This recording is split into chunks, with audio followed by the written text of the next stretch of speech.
All right, welcome to another episode.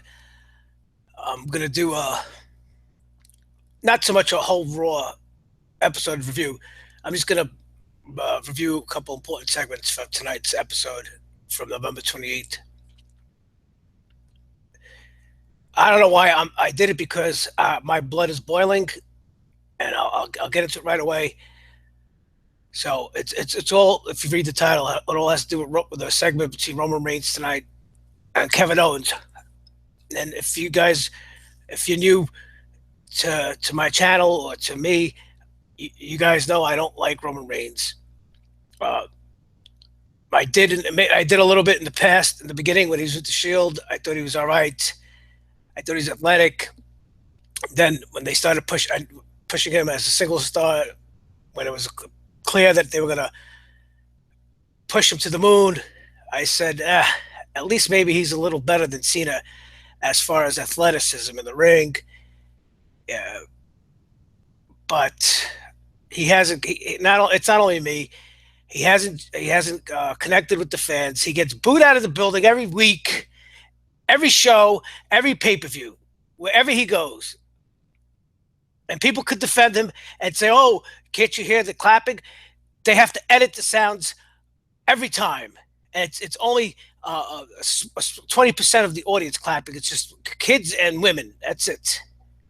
He gets booed. No one likes him. I don't like him.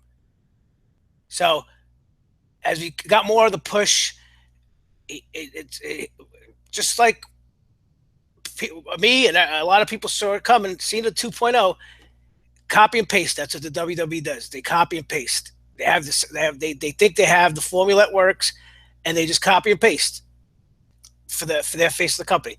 So anyway, tonight I'm going to start with the highlight reel with Jericho and Kevin Owens. They're in the ring, and they're not kind of goofing off. They're talking about last week how it wasn't Chris Jericho with a Sin Cara mask. It was Sin Cara with a Chris Jericho mask. Uh, Fans are laughing. Kevin Owens is saying that how he power bombed Seth Rollins with or without Jericho, and he put him in the hospital, and he's medically unable to compete this week. So then, guess who shows up?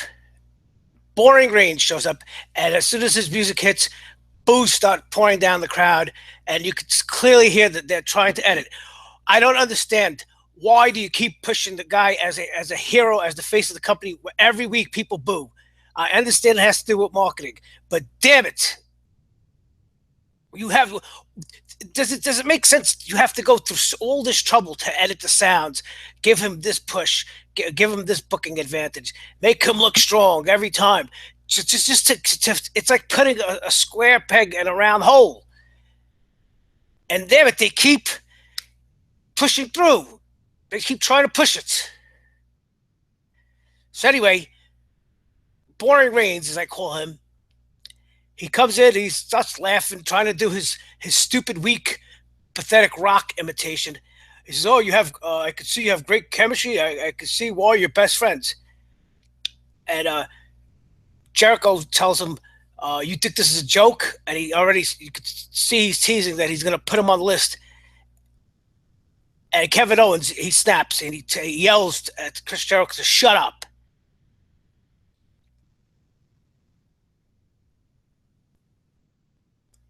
Actually, before that, Jericho tells him, "You think this is a joke?" And Roman Reigns, doing his cool, slick, "Yeah, man." He tells him, "Nah, but I think your best friend as the WWE Universal Champ is a joke." Oh man, he get my blood boils. My blood boils. This is a guy who's had everything handed to him, and you got Kevin Owens, a 15-year veteran who's been up and down the roads of the United States, Canada, fighting in big holes, fighting for $50, a real wrestler. And you got this idiot, this loser, this golden boy who was handpicked, and he's been had everything handed to him. Oh man. So Owens tells him The only joke around here is you for calling yourself the guy. And he's right. That he is a joke for calling himself the guy. He's not the guy. He never will be the guy. And Reigns tells him, "Oh, it's a joke. I'm the guy." And booze pour down, and he starts grinning like an idiot. Like, yeah, I'm the guy. I got Vince McMahon, Triple H, and Stephanie. I got the whole office in my back pocket. Yeah, I got the writers in my back pocket. Keep me strong, bitch.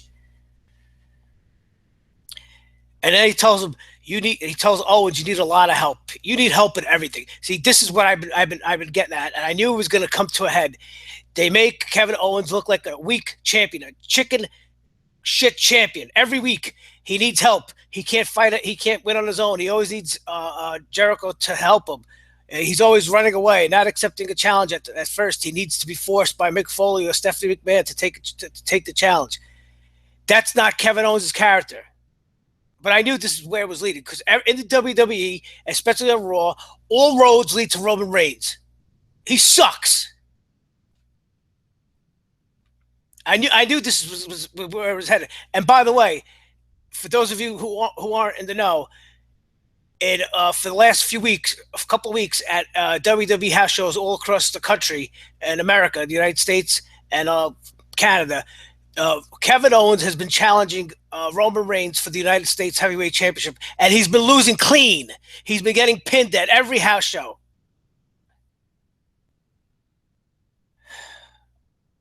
I'm going to blow a gasket. So, and this idiot tells him that he tells him I don't. Kevin Owens tells him I don't need Jericho, and Jericho. You could see this is going to be part of the storyline where either the Jericho is going to turn on Owens, or he's going to be his best friend and wind up helping Kevin Owens beat Reigns, and that's going to get Owens mad because he doesn't want his help.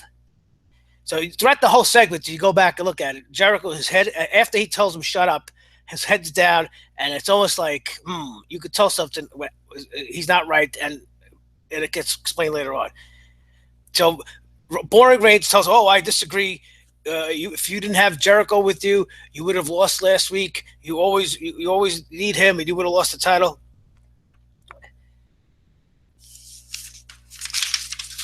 Unreal. I wrote notes just to get word for it. So this idiot starts when Kevin Owens yells at Jericho to shut up, and you can see there's friction. Reigns starts grinning like, yeah, I'm making you guys fight. Let me tell you, it took me this much not to put my fist through my laptop tonight.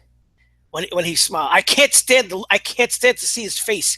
I can't stand to hear him talk. I don't want to hear his name. I want him off TV.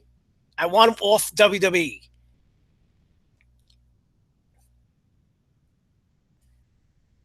And then Kevin Owens says, "You can't talk to me that way. I'm the U.S. champion." And then this is where, oh my god, if I would have been in the ring, if that would have been me, Reigns tells him, "Oh yeah, or what? What are you gonna do about it?" If I was Kevin Owens, I would have knocked Roman Reigns' teeth out all over the ring with the U.S. belt. They would have still been picking up Roman Reigns' teeth from Charlotte, North Carolina tonight.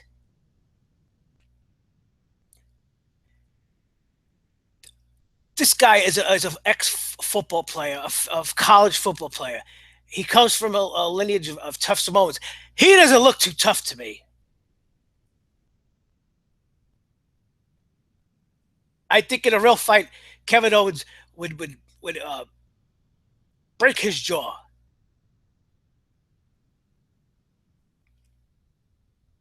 So Kevin Owens says, if he threatens to take Roman Reigns outside the ring, drag him out there, and powerbomb him on the apron. And Reigns, he says, "Oh, see, that's what I like." He goes, "I don't like joke Owens joke. I want the fight Owens fight guy." So he's telling him he doesn't want the wimpy Owens. He wants the real fight Owens fight, which used to be kill Owens kill before he's got signed to WWE. So then he challenges him to number one contenders match. If he beats him, he gets a number one contenders match at Roadblock. So, and then Kevin Owens goes, "Oh yeah, you got to fight. You want to fight, and you just booked yourself on the Kevin Owens show." And Roman Reigns, like the idiot he is, ooh, he tells him, "I got a spoiler alert for you. By the end of the episode, you're gonna get your ass kicked."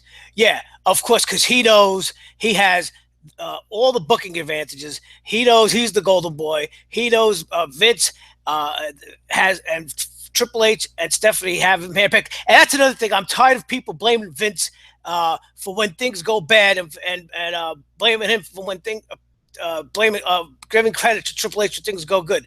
I had to read tonight on online. Oh, tonight looks like an interesting show. Vince must not be there. You can't do that. You can't blame Vince for when the show sucks and say give credit to Triple H when he's when the show is good. It doesn't work that way. And again, I told all these people, if you don't know by now, Vince relinquished a lot of his power for Raw and SmackDown. Triple H and Stephanie have at least 80% control of Raw and SmackDown.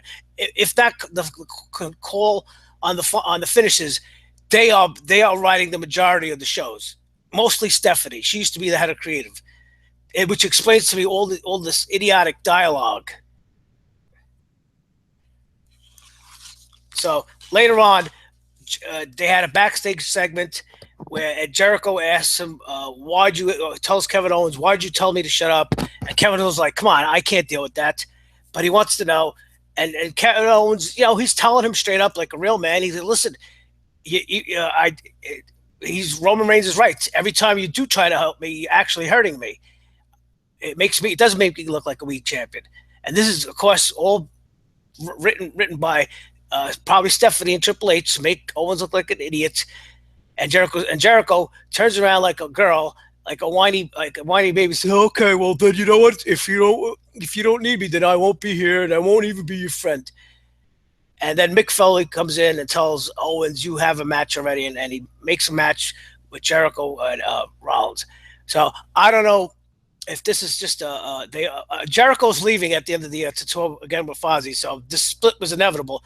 So I don't know whether they're going to actually do with end the storyline where Jericho causes Kevin Owens to lose the belt, or whether he actually this is just a tease and he's actually going to wind up helping him anyway, which is either they were in cahoots all along, or Kevin Owens gets pissed off at Jericho for helping him because he looks weak. So then another major storyline that they advanced tonight was Brock Lesnar, the Brock Lesnar storyline after he suffered his loss in 1 minute and 20 seconds at Survivor Series. That they had a sit-down interview with Paul Heyman and Michael Cole. WWE.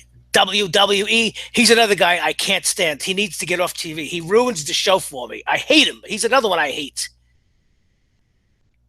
So Paul Heyman, I don't know. They must have rubbed some onions in his face and his eyes, because he looked like he smoked some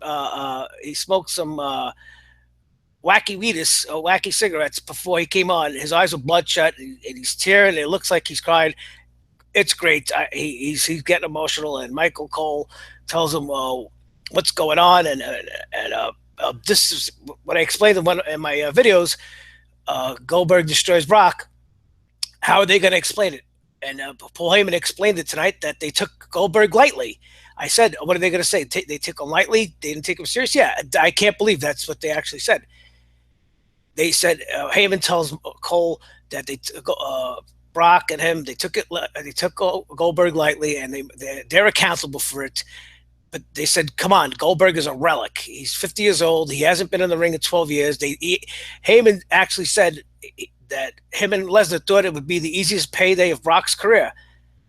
And then he explains that early on, when Goldberg got the first spear in, he cracked Brock Lesnar's ribs. Of course, they're selling that. And he goes, if you can't breathe, you can't fight. And he explains that Lesnar has lost before, But this one, he's embarrassed, and Paul Heyman says that this Brock has something to prove, and he says this is dangerous. He goes, it can either break you, make you, or drive you to heights you've never seen. And he's hinting that we're going to see an even more savage, dominant, beast version of Brock Lesnar. And then he announces that Brock's going to be in the Royal Rumble with Goldberg. So this is another major storyline. Do they both get eliminated? Do they both cause each other to get eliminated? And then they set up the match for WrestleMania 3. That's what it looks like. I'm figuring they're not gonna. If now that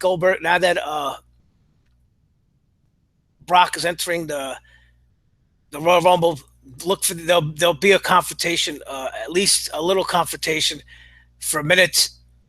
But again, who knows? Who knows what's gonna happen? And then, of course, the night ended again with they resumed the match from earlier in the night between Sasha Banks and Charlotte.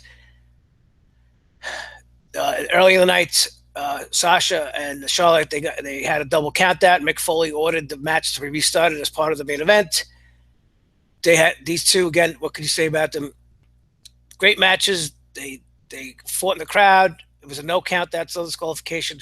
And Sasha takes the title again from Charlotte. This is how they're building the feud. They're trading the title back and forth, just like to make it a great rivalry. And then Sasha's in the ring with the title. Ric Flair's music comes out, and he actually raises Sasha's hand. I don't know why did they do that. Ric Flair, Charlotte's father, in her hometown.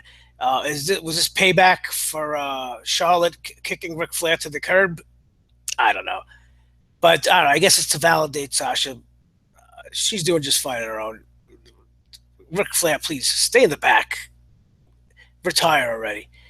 Anyway, I just wanted to make this quick video. If you're not a subscriber, subscribe. I hope you liked it. And I had to rant and get that off my chest. Okay, thank you, and I'll see you soon.